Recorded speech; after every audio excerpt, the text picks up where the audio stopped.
I'm here with Bobbie Mellor, Global Head of Sustainability and Transparency to Vodafone Group. Bobbie, welcome. Thank you. Thanks for having me. I know this isn't your first time at Sustainability Week Summit, but what are you hoping to get out of attending today? Well, I think, first of all, it's a great place to just catch up with peers, see other heads of sustainability. It is kind of the one conference in London that everyone descends upon, so it's a very tiring week, but a very fulfilling one. So, catching up, sustainability is such a sort of cooperative sector to work in. So just talking with others around their challenges and seeing what we can achieve together. And then, of course, sort of listening to the fantastic panelists and being on a panel myself has also been really enlightening. Excellent. So we're in our 9th year, Sustainability Week. Next year is our 10th year anniversary. And it gives a good opportunity to reflect back on the past 10 years and see, what have we achieved? And from your perspective, within your industry, what would you say, how would you sort of characterize the last 10 years in terms of sustainability? I mean, I think we've come a really, really long way, not just in the telecom sector, but more broadly. The fact that this year at the summit, you have CFOs sitting on panels is really telling of where we are with sustainability today. 10 years ago, it was something that was a choice that was made by some businesses to sort of be sustainable. Now it's something that is part of the core business strategy of most large enterprises. And that's why, there's such an interlock between sustainability teams, with the CFO organization, with legal teams, with consumer teams across the business. So I think we've come very far, and we're at the point now where it's not a nice to have, it's something that's integrated into the core of businesses. And the panel you were here speaking about the topic of greenwashing, and we also hear a lot about green hushing, right? So how would you characterize where companies are at now? Is it more of a green hushing sort of situation where they're kind of scared to talk about their climate initiatives, or is there still a need to focus on greenwashing? I think there's a little bit of both, and I think there's lots in between. There's lots of really good communication around sustainability and related topics. I think, this term of green hushing, personally, I think it's a little bit overstated, a little bit overused. I think, most businesses, if you're confident in your sustainability strategy and if you are substantiating the claims that you're making, then you're not going to start hushing up around sustainability, because of new guidelines or scrutiny. I don't think it's as big a problem as perhaps we're perceiving. I think there is still greenwashing, absolutely. But I think some of the new regulations that are coming out, particularly at the European level with the Green Claims Directive, which follows consumer regulation that's been in place for a number of years in the UK, is really helping companies sort of have a framework that they can communicate within and understanding, what you can and can't say. And I think as businesses, we should be welcoming that regulation because it's sort of, where perhaps there is a bit of fear within the business about what you might not want to say, it gives you that comfort and that framework to operate within. And so how do you distinguish between genuine sustainability initiatives and greenwashing? Yeah, I think there's a few key questions that businesses can ask themselves, and they're thinking about putting a green advert out. The first one is, can you substantiate what you're saying with science-based evidence?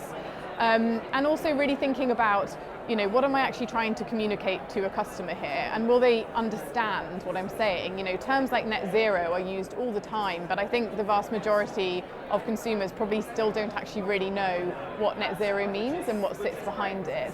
At Vodafone, we've taken steps to sort of make sure that what we're putting out into the world, we feel it has integrity and substance behind it. One of those is setting up what we call our Green Claims Steerco. So anytime a marketing executive wants to put out an advert that has a sort of green claim in it, we put it in front of a steerco, which is myself, our legal team, our marketing team, and our comms and reputation team, and we debate whether that advert should go into the world, out into the world, whether it adheres with the UK CMA guidelines and the forthcoming EU Green Directive, and we often make sort of edits and tweaks until we get into a position where we're all comfortable. So, I think there's governance mechanisms that are relatively straightforward to put in place in a business that others should sort of look into. And so there's the sort of regulatory side of things and the sort of regulation side, but the consumers as well, right? Do you see a kind of shift in terms of how, like, will consumers punish a company that they think is greenwashing? And so how do, like, have you seen consumer preferences and desires kind of around, or views on this topic change over the past years? We know that there are certain segments of our consumer base that will make purchasing decisions based on sustainability credentials. But actually most consumers are still making decisions based on price, customer service, and sort of level of coverage. I think what's really important here, as all businesses, is we really need people, just as human beings, to be engaged with the climate topic, because where we are as a world is really a dangerous place. And I think, one of the risks that we have if greenwashing does persist is that it's sort of, people become very disenfranchised with climate as a topic because they see companies, making outlandish claims, and it just kind of turns them off from the whole conversation around climate. So I think what we need to be heading towards is, I often think about the example of sort of the food industry and how we have the traffic light system with nutritional information. So, a chocolate bar is kind of red for fat and sugar, and sometimes you do just buy the chocolate bar, but it does make you think. And I think,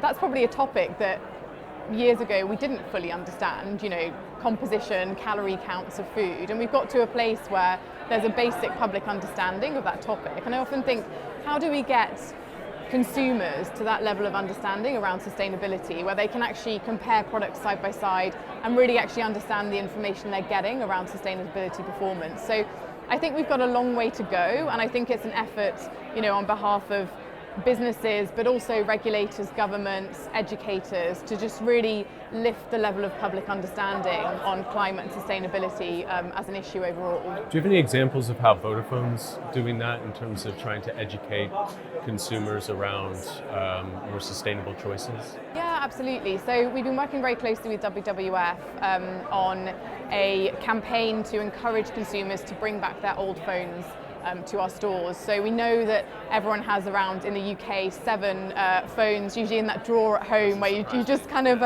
chuck them at the end of life. But those phones have quite a large amount of critical raw materials in them that can be recycled. The phones can be refurbished, repaired and resold. So we really want to kind of educate consumers on that and get them to bring those phones back in. So we've been working closely with WWF on that campaign. We also are part of a consortium called Eco Rating with other telecom providers and phone device manufacturers. And Eco Rating rates phones on their environmental performance against a number of different metrics, from carbon emissions through to recyclability, through to raw material use. And we then can compare phones in our range side by side based on these criteria, and that sort of empowers consumers to factor environmental into their choice rather than just looking at sort of price or what the phone is like. So I really like Eco Rating because it's sort of a cross-industry approach, and it just provides data. We don't make big claims on top of it. We just say to people, here's how they perform, and you make the decision. And how would you advise other companies in terms of navigating what can be, a difficult decision around talking about their green initiatives, the challenge of greenwashing, the kind of skeptical potential environment with consumers? What would you sort of advise companies trying to navigate that in terms of communicating their sustainability goals? I mean, I think that there's a number of things companies can do. First and foremost, focus on your sustainability performance rather than how you want to market it or communicate it. The most important thing is that we actually achieve our ESG and sustainability goals. And if you focus on that, you should have some really good credentials and material to be able to communicate externally. I think working with NGOs and organisations who kind of specialise in environmental issues is also a great way to sort of get that outside view and that comfort on what you might want to communicate.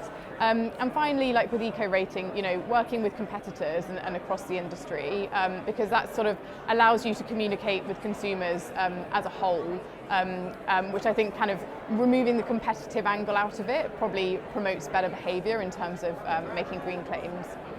Excellent. Bobbie Mellor from Vodafone Group, thank you very much for joining us. Thanks so much.